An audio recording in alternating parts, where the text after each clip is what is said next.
इतिहासाच्या पानांमध्ये डोकावून पाहिलं ना तर सगळं उलगडत जातं म्हणतात. पण इथे तर इतिहास इतिहास म्हणावं इतकं काही खूप पूर्वापारचं असं काही सांगायचं नाहीये. आणि एक फार फार वर्षापूर्वीची गोष्ट आहे अशी सुरुवात करून सांगण्यासारखी ही काही एखादी परिकथा तर मुळीच नाहीये. हो, पण एक आटपाट नगर होतं, किंबहुना आहे, आणि तिथल्या काही आपल्या मंडळींची ही कथा आहे. या मरुभूमीत रुजलेल्या मराठमोळ्या मंडळींची गोष्ट. मुळा मुठा गोदावरी चंद्रभागा कोयना नीरेच्या काठावरून, पश्चिम किनाऱ्यावरील मऊ मलमली वाळूवरून, सह्याद्रीच्या बेला कडे कपारीतून, दख्खनच्या माळावरच्या काळ्या कातळावरून, कोकणच्या लाल मातीवरून आणि देशावरच्या काळ्या कसदार मातीमधून आपल्या पाऊलखुणा उंटवत समुद्रापार येऊन या मरुभूमीत पाय ठेवलेल्या आणि घट्ट रोवून उभ्या राहिलेल्या आपल्या मराठी मनाची संस्कृतीची ही गोष्ट. महाराष्ट्र मंडळ दुबईची गोष्ट. मध्यपूर्वेत नुकताच तेव्हा तेलाचा शोध लागला होता. पुढील काळात येणाऱ्या समृद्धीच्या प्रवेशाची ही जणू नांदी. प्रगतीच्या पथावर भराभर गतीने इथल्या देशांची पावले पडायला लागली होती. व्यापार उद्यमात पूर्वापार तरबेज असलेल्या इथल्या दर्यावर्दी लोकांना आणि त्यांच्या अफाट दूरदृष्टी असलेल्या धाडसी राज्यकर्त्यांना आता मनुष्यबळाची, व्यापार उदीम वाढवायला त्यांच्याच सारख्या तरबेज व्यापारांची, शहर रस्ते बाजारपेठा उभ्या करायला स्थापत्य विशारद अभियंते आणि मजुरांची, ह्या साऱ्यांची गरज होती. आणि फक्त एक समुद्रपार असलेल्या भारत देशातील असंख्य मनुष्यबळ आणि सुशिक्षित तरुण या संधीच्या शोधातच होते. 60च्या दशकातील उत्तरार्धात सिंधी, मारवाडी, गुजराती आणि दक्षिण भारतीय इथे पायउतार झाले आणि पाठोपाठ मराठी माणसाने इथे झेप घेतली. हळूहळू या वाळवंटी वैराण प्रदेशाला पालवी फुटली. उत्कर्षाच्या उजेडाकडे तिचा वेल वेगाने वाढायला लागला. पुढे येणाऱ्या गगनभेदी यशाच्या समृद्धीची पायाभरणी झाली होती. आता उसंत नव्हती, प्रगतीलाही.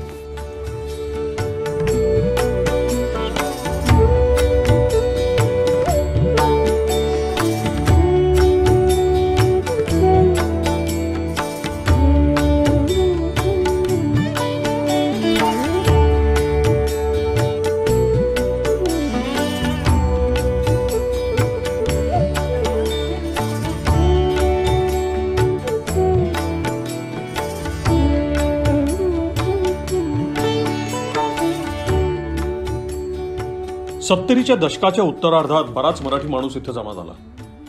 आपापल्या कार्यात मग्न झाला, 4 पैसे गाठीला बांधू लागला. आणि अर्थातच विरंगुळ्याच्या 4 घटकाही एकत्र जमू लागला.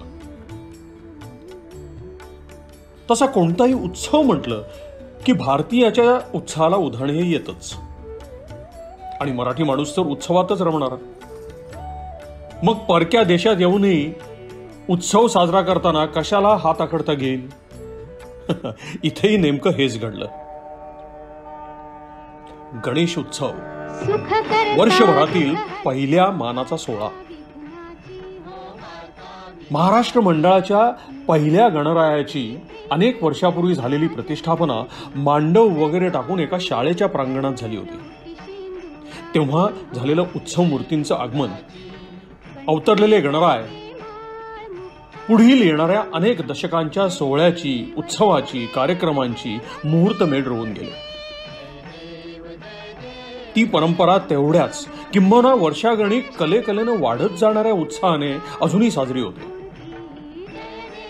मग तो गेली कित्येक वर्षे मंडपात, हॉलमध्ये, देवळात किंवा कुठेही बसलेला गणराय असो, किंवा ह्या वर्षातील अत्यंत उदंड उत्साहात साजरा झालेला ऑनलाईन गणेशोत्सव असो.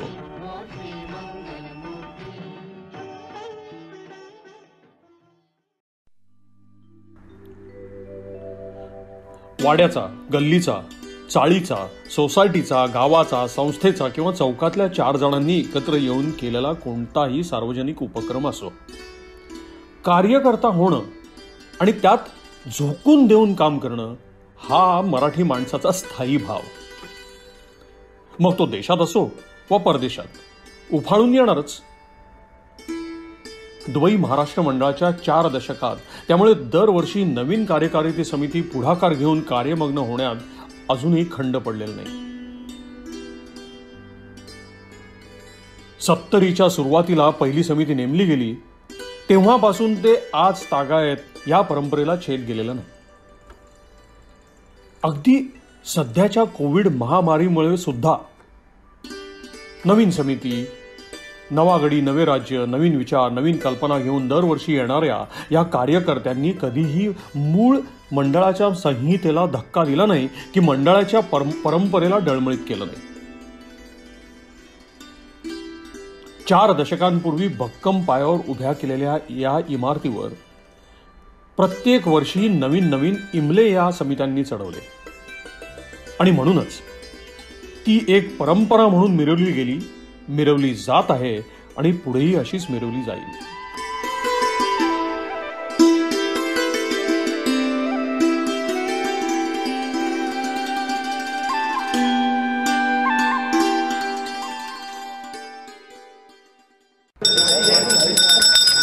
ज्यासाठी समुद्रापार दूरवर इथे आला त्या नोकरी धंद्याच्या व्यापात बराचसा वेळ खर्च करून मग 4 घटका निखळ करमणुकीचे शोधणारा मराठीजन आणि त्यासाठी सदैव तत्पर सुसज्ज असणारे महाराष्ट्र मंडळ.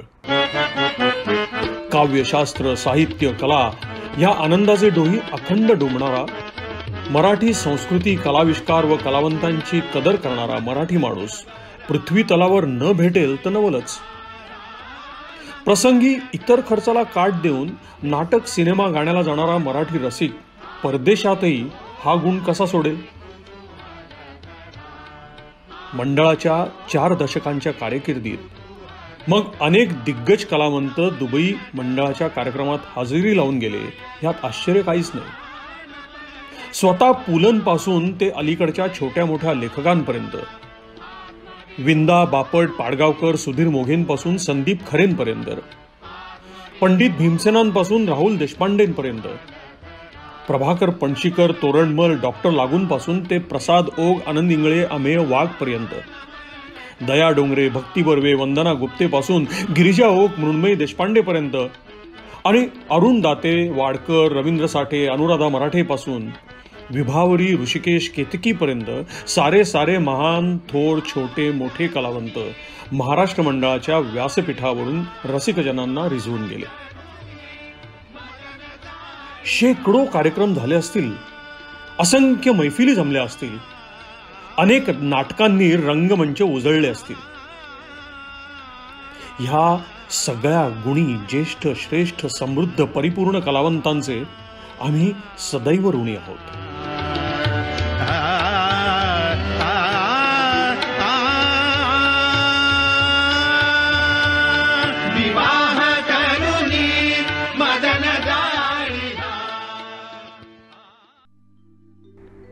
एक अत्यंत महत्वाचं, कलेला राजाश्रय असल्याशिवाय ती खुलून येत नाही, तिचा प्रसार होत नाही आणि ती रसिकांपर्यंत पोहोचू शकत नाही.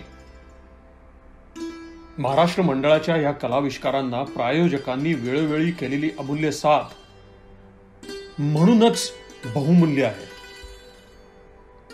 आमचे सगळे प्रायोजक, हितचिंतक आणि कलेला राजाश्रय देणाऱ्या या सर्व मंडळींचे आम्ही कलावंतांएवढेच अजन्म ऋणी आहोत.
मराठी माणसाचं निस्सीम प्रेम जर कोणतं असेल तर ते त्याचं नाट्यप्रेम. शतकांपासून भरभराटीस आलेली मराठी रंगभूमी ह्या प्रेमाचं प्रतीक.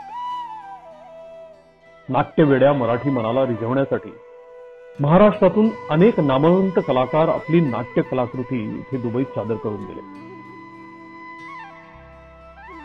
परंतु आपल्या नाटकाचं वेड तिथंच थांबत नाही. हौशी रंगभूमीवरील कलाकार हे वेड आपल्या उरात जोपासतात आणि स्वतः रंगकर्मी होऊन त्या कलाविष्कारात एकरूप होतात. दुबई स्थित महाराष्ट्र मंडळाच्या कलाकारांनी गेली 4 दशके सातत्यानं हे वेड जोपासलं. प्रतिवर्षी उत्तमोत्तम नाटकं सादर करून रसिकांना खुश केलं. पुण्या मुंबईच्या व्यावसायिक कलाकारांनाही आश्चर्यचकित करायला लावणारे नाट्यविष्कार इथे आपल्या कलाकारांनी सादर केले. तुझे आहे तुझं पाशी, ती फुलराणी, रायगडाला जेव्हा जाग येते, काळं बेट लाल बत्ती, अशी पाखरे येती, इथपासून ते घाशीराम कोतवाल, 3 पैशाचा तमाशा पर्यंत, मी लाडाची मैना तुमची पासून विच्छा माझी पुरी करा पर्यंत, आणि महाभारताचं उत्तर रामायण पासून अगदी अलीकडे नेव्हर माइंड पर्यंत सगळी नाटकं आणि पुलं एक भाईगिरी सारखा अफाट कार्यक्रम या कलावंतांनी सादर केला. नुसते कार्यक्रम सादर केले नव्हे तर ते सगळे गाजवले. ही नाट्य परंपरा मंडळानं आज तागायत टिकवली आहे. 40 वर्षापूर्वीही मंडळात उत्तमोत्तम रंगकर्मी होते, आजही आहेत आणि पुढेही असेच राहतील यात केळ मात्र शंका नाही.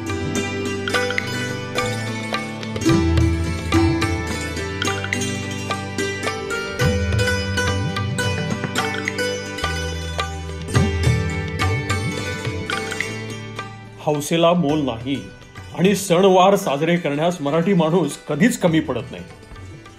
नटून थटून, मराठमोळं बनवून, नथ घालून, नऊवारी नेसून आपल्या संस्कृतीचं स्त्री सुलभ देखणं रूप मंडळाने अनेक वर्ष साकार केलंय. संक्रांतीचं हळदी कुंकू आणि वाण न चुकता दिलंय. सत्यनारायण पूजेपासून सुरू होणाऱ्या मंडळाच्या वार्षिक योजनेला छोट्या मोठ्या आणि मंगळागौरी सारख्या इतर कार्यक्रमांची वर्षभर जोड मिळत असते. आपली मराठमोळी संस्कृती जपण्याची ही आवड मंडळातील स्त्रीवर्ग उत्साहाने करत असतात. गणेशोत्सवात आरास, सजावटी, मोदकांची आणि खिरापतींच्या रूपाने आणि दिवाळीच्या महाउत्सवात रांगोळ्या, आकाशकंदील आणि फराळाच्या पदार्थांच्या रूपाने ही संस्कृती दिसत राहते. समुद्रापार आपल्या संस्कृतीचं रक्षण करणारे हे खरे रक्षक.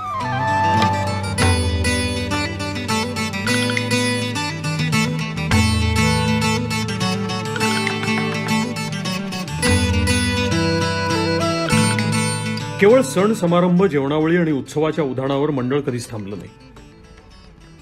समाज बांधील आपुलकीने मंडळ कायम कार्यरत आहे आणि राहील. हे समाज ऋण फेडण्याची संधी मंडळाने नेहमीच विविध प्रकारांनी साधली. अनेक संस्थांना, गरजू उपक्रमांना वेळोवेळी देणगी रूपाने साथ केली. ती नमूद करणं आणि काय, कोणाला आणि किती दिलं हे सांगणं उचित नाही आणि मग ते समाजकार्यही उरणार नाही. परंतु एका उपक्रमाबद्दल जरूर सांगू इच्छितो. या वर्षीच्या 2020 मधील कोविड महामारीच्या कठीण काळात मंडळाने हाती घेतलेल्या एका महान उपक्रमाबद्दल सांगणं जरुरी आहे. मैत्र जीवाचे या अफाट कार्यक्रमाने अनेकांना मदतीचा हात दिला. 4 महिन्यात 650 गरजूंना शिधावाटप झालं. 40 लोकांना औषधोपचार आणि डॉक्टर मित्रांकडून समुपदेशन लाभलं. 16 जणांवर संपूर्ण मोफत वैद्यकीय उपचार केले. 40च्या वर गरजूंना आपल्या मायदेशी संपर्क करण्यासाठी मोफत फोन रिचार्ज मिळाला.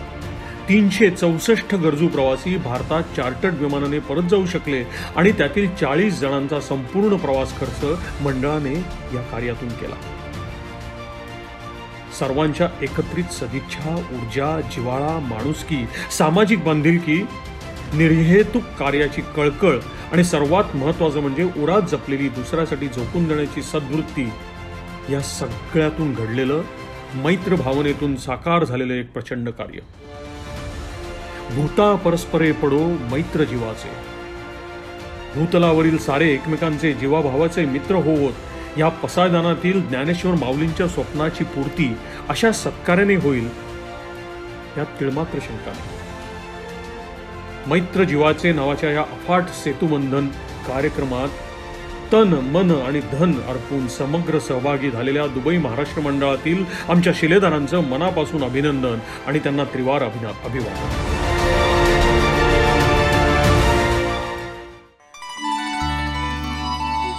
आखाती देशातील आणि मायदेशातील महाराष्ट्राशी नाळ जोडलेल्या अनेक उद्योजक व व्यावसायिकांना एकत्रित येऊन काही सकारात्मक करण्यासाठी एक विश्वासार्ह मंच असावा अशी कल्पना आणि विचार अनेक वर्षापूर्वी मंडळातील काही जणांनी व्यक्त केला. आपण फक्त सांस्कृतिक आणि कला यापुरतेच मर्यादित न राहता महाराष्ट्राला इथे व्यवसाय उद्योजक या नात्यानेही जोडले पाहिजे, हाच त्यामागचा एकमेव उद्देश. अनेक व्यावसायिक इथे नोकरी धंद्यासाठी आले होते आणि दरवर्षी त्यांची संख्या वाढतच होती आणि इथल्या पोषक वातावरणात त्यांची भरभराट होत होती. महाराष्ट्रातील उद्योजक आणि व्यावसायिकांचा इथे येऊन आपलं नशीब अजमावायचा कल वाढत होता आणि अशा एखाद्या मंचाची गरज होती जी या सर्वांना एकत्र आणेल आणि काही सकारात्मक घडेल व सर्वांगीण विकास होईल. हळूहळू या विचाराचे बीज अंकुरले, त्याचा वेल वाढू लागला आणि सुमारे 1 दशकापूर्वी गल्फ महाराष्ट्र बिझनेस फोरम म्हणजेच आखाती महाराष्ट्र व्यवसाय मंचाची स्थापना झाली.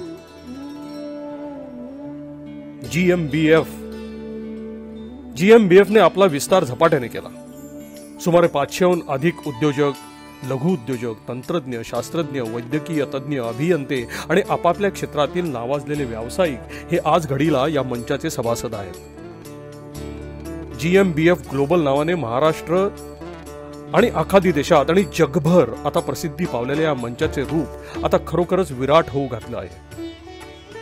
महाराष्ट्रीय उद्योजक व्यावसायिकांना महाबीज सारख्या मोठ्या अधिवेशनाच्या व्यासपीठावर एकत्रित आणून अनेक विचारांना, योजनांना चालना देण्यात आणि सभासदांच्या प्रगतीला अजून गतिमान करण्यात GMBF ग्लोबल यशस्वी झालं आहे. उपलब्ध असलेल्या सर्व सामाजिक माध्यमांवर GMBF ग्लोबल सदैव कार्यातीत असते आणि तेथे मिळणारा उत्तम प्रतिसाद सध्याच्या कोविड परिस्थितीमध्ये सुद्धा व्यावसायिकांना, उद्योजकांना जोडण्याचं, त्यांचा सुसंवाद घडवण्याचं कार्य करत आहे. महाराष्ट्र सरकारच्या सहयोगानं आणि भारतातील MCCIA, इंडियन मर्चंट चेंबर यासारख्या विख्यात संस्थांबरोबर आणि जगभरातील मराठी उद्योजकांसाठी काम करणाऱ्या इतर संस्थांबरोबर GMBF ग्लोबल 12 महिने 24 तास अखंड कार्यरत आहे. मराठी माणसाला आणि त्याच्या उद्योजकतेला, व्यावसायिकतेला आणि सर्वांगीण विकासाला हातभार लावत आहे.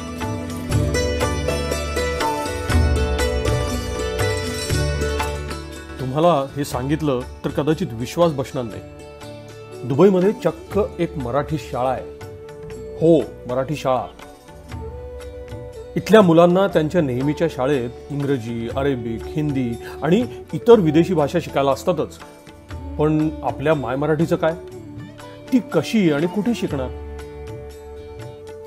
आता घराघरात आई वडील मुलांवर संस्कार करत असतातच, पण त्याला जोड म्हणून आणि आपल्या भाषेचे, संस्कृतीचे, तिच्या भव्यतेचे संस्कार मुलांवर होण्यासाठी काही वर्षांपूर्वी संस्कार वर्गाच्या रूपाने सुरू झालेलं हे छोटंसं रोपटं पुढे इंडियन कॉन्सुलेटच्या मदतीने मराठी शाळेत रूपांतरित झालं. दर आठवड्यात ठराविक ठिकाणी भरणाऱ्या या मराठी शाळेत वेगवेगळे श्लोक, स्तोत्र, मराठी भाषा, मराठी लिपी, कविता, गाणी तसेच अनेक संत, कवी, लेखक यांची ओळख करून देण्यात येते. सध्या 50 विद्यार्थी असलेली ही शाळा प्रतिवर्षी मोठी होतीये. इथली मुलं आता मराठीत गोष्टी सांगतात, मराठीत नाटुकली सादर करतात, कार्यक्रमात मराठी गाणी म्हणतात, वक्तृत्व करतात. एवढंच नाही तर गणपती अथर्वशीर्ष शिकलेली इथली मुलं मंडळाच्या गणेशोत्सवात सहस्त्रावर्तनात भाग घेतात. आपला मराठी वारसा पुढील पिढीला देण्याचं आणि जतन करण्याचं हे उल्लेखनीय कार्य आणि मायबोलीचं मुलांमधील संगोपन हे प्रमुख उद्दिष्ट आणि ध्येय ठेवून दुबईमधली ही मराठी शाळा सतत प्रगतीपथावर आहे.